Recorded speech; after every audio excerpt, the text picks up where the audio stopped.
Hey there! Today I would like to talk about a couple of inks, 7 in fact, that I recently discovered for a number of reasons. Some inks were recommended to me by people commenting to my videos, others I just ordered because I thought the name was fascinating, and I get some really interesting inks here. So I would like to talk you through them. I'll give you a very short introduction of all of the inks, and I'll give you writing samples, which of course is much more informative than me telling you about these inks. So there's 7 in total, the first of which is Noodler's Apache Sunset. You have to get this, there's no discussion. Then we have Waterman Brown, which is interesting, nicely shaded ink. And I think this should be pretty available no matter where you are. Waterman is pretty, standard ink, and I don't mean that in any bad way, but I think it should be widely available, and I can really recommend this one.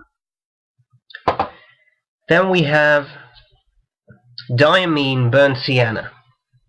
I'm still not sure whether it's Diamine or Diamine, but in any case I'll just call it Diamine. Burnt Sienna is a really interesting color. It's a nice, if you have ever done some painting, then you may recognize this name. Burnt Sienna is also the name of paint. It's a very typical, nice brown, brownish orange with a really nice shading to it.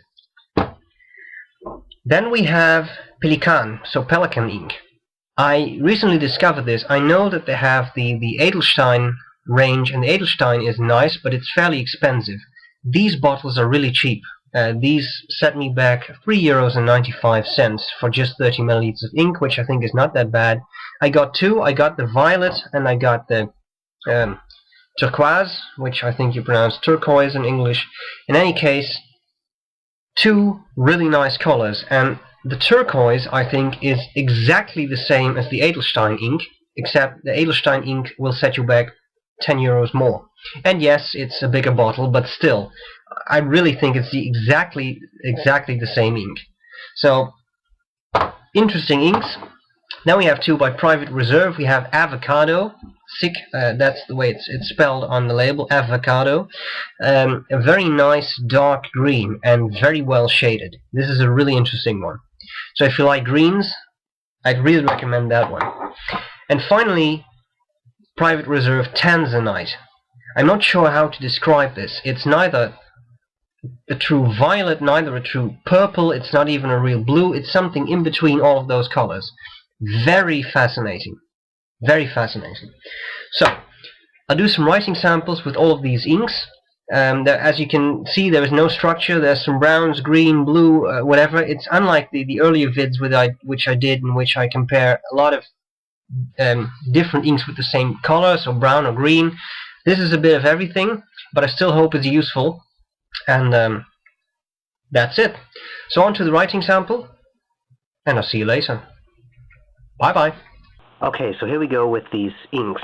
Let's first have a look at Noodler's Apache Sunset.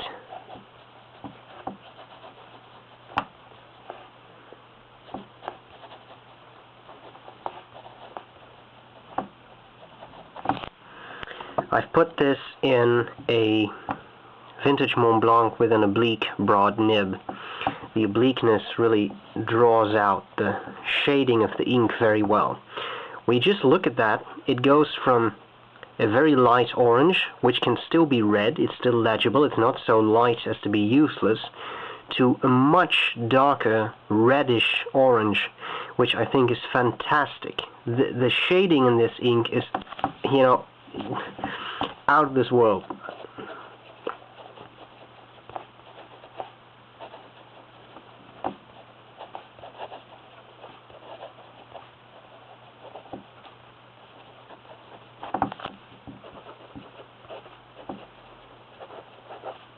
By the way, I will upload some still shots of the writing samples at the end of the video so that you can check them out at your leisure.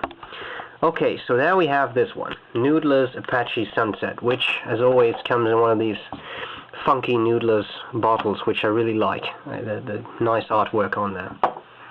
Okay, then we have the Waterman Brown in a Caveco Sport. Not the broadest nib I have, but still.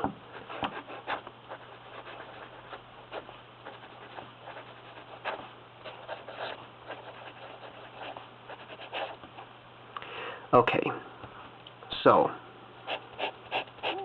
here too you can see some ink, some shading in this ink, which is not extremely pronounced in this nib, but still, it's there. In fact, my nib has some startup problems. I'll just dip the entire nib in the ink to give you a slightly better idea. Okay.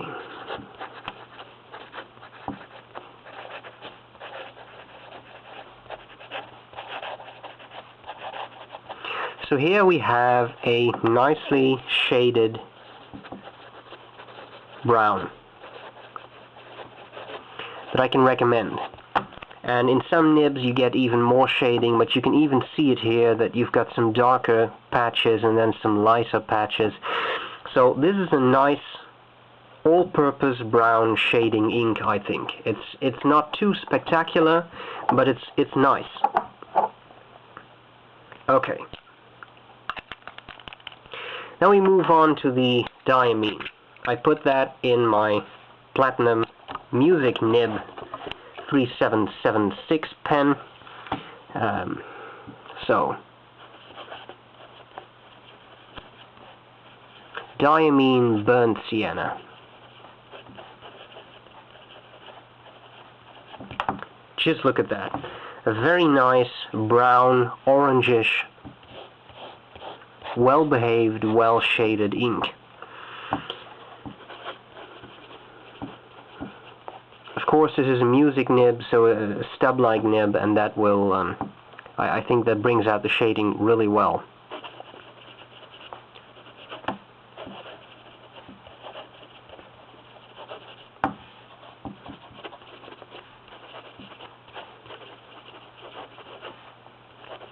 So this can be a little orangish, it can be a little brownish, it just depends on the light, it depends on the paper. As you can see here in the D of Diamine, this is some really nice shading, right? It goes from really, well, I'd almost say dark brown to much more orangish color. Some really nice shading. I really like this ink. Okay. And by the way, what doesn't exactly hurt is that these Diamine inks come in nice 80 milliliter bottles. So if you buy it and you like the color, you really have a lot of it. Okay, the Pelikan Violet. I put that in a Pelikan pen. Seemed to make sense. So I was surprised that an ink this cheap, no, sorry, this is the pen. The ink is just called Violet. I was surprised that an ink that's this cheap gives this amount of shading. I mean, that's really something I did not expect.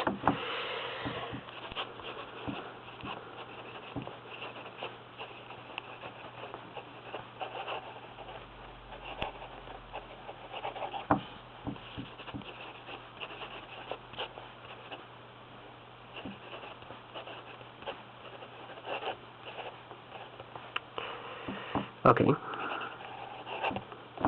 Apparently the dog is writing today. Yeah, it's a good thing to do, especially if you have a fountain pen, of course. Sorry, I was distracted for a second. Night ink, seriously, I mean, look at the shading. Again, you've got some really dark purple, and you get some much lighter purple, which I really like. So, I mean, I like Violet Pensée, for example, by Gérardin, but this one I like even better. Really nice shading, really nice color. Okay, then we go to the Pelikan, the Turquoise. I put that in the Visconti, which is my shading king. This pen really brings out shading of an ink.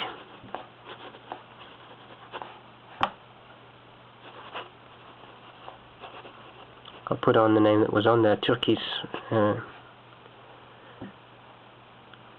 Actually, I'm not sure which language this is, but it's a turquoise. I'll put that down in the French manner. Yeah, so there you have it. This is another interesting ink.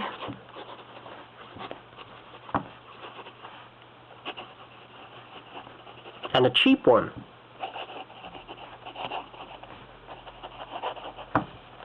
Whoops, sorry.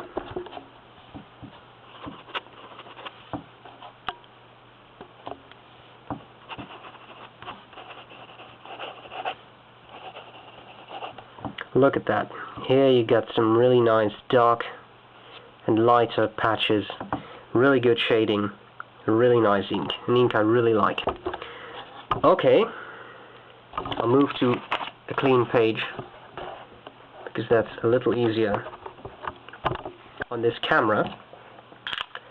I've got this little tripod thing going on here, and it's a little challenging to write all the way to the bottom of the pages.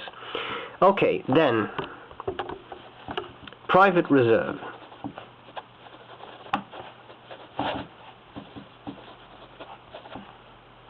Avocado.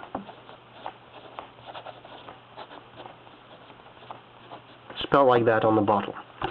A dark green Lierre Sauvage in the Gerbin range is really like this, but I do really like this ink too. Again, here we have a really nice shading, and I put this ink in this pen, which is an Auto F Spirit, which has a which has a fine nib and a hard nib, and yet you still see the shading. So that's a really nice ink, Fox.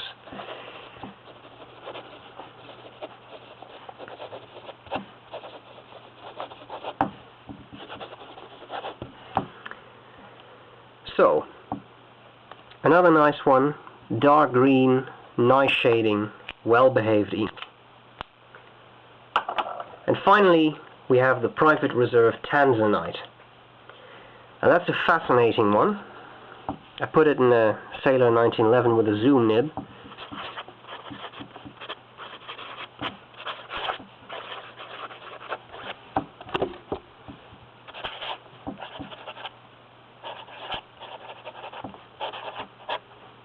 Tanzanite. Is it blue? Is it purple? I'm not sure. It really depends on the light. It depends on the paper.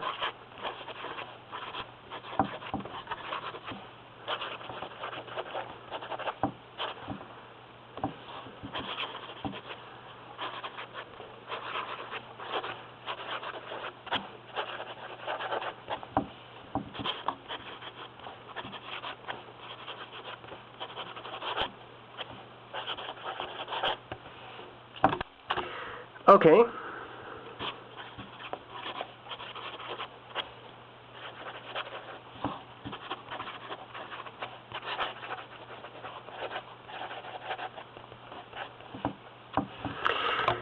Right. Sorry. I've got the feeling this ink looks very blue on the camera. I've got the feeling it's a bit more purple in real life. In any case, it's a fascinating ink, and I can only recommend you to get this. Get it, try it out. I'd be surprised if you're disappointed. For some people, I think this may be a little too intense to use on a daily basis, because it's a very bright color, a bit like a Bay State Blue, which is a really intense ink. But nevertheless, I really, really like it. If you put this in a broader nib, the ink really splashes off the paper. It's a really intense color, so I can really, really recommend this. So, there you have it. A lot of inks, a lot of pens. I hope this was useful. Any other good ink recommendations, of course, are always welcome. I'll see you next time. Thank you for watching, and bye-bye.